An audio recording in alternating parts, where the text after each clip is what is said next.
pressure washer oil change. Stuff is probably the original from break-in. Looks a little bit metallic. We'll see when it's done draining, see if there's any of the magic glitter in there.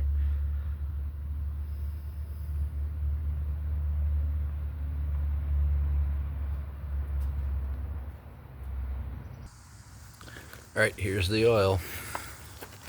See what comes out.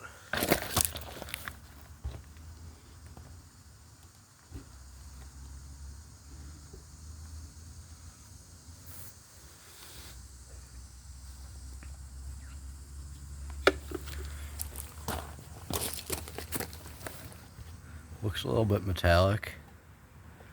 Could be worse. I've seen worse.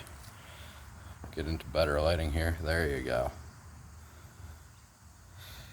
Yeah, that's probably from break-in.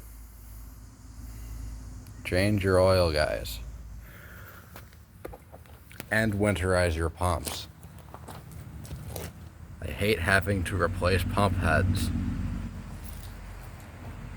Just maintain your equipment, it'll take care of you.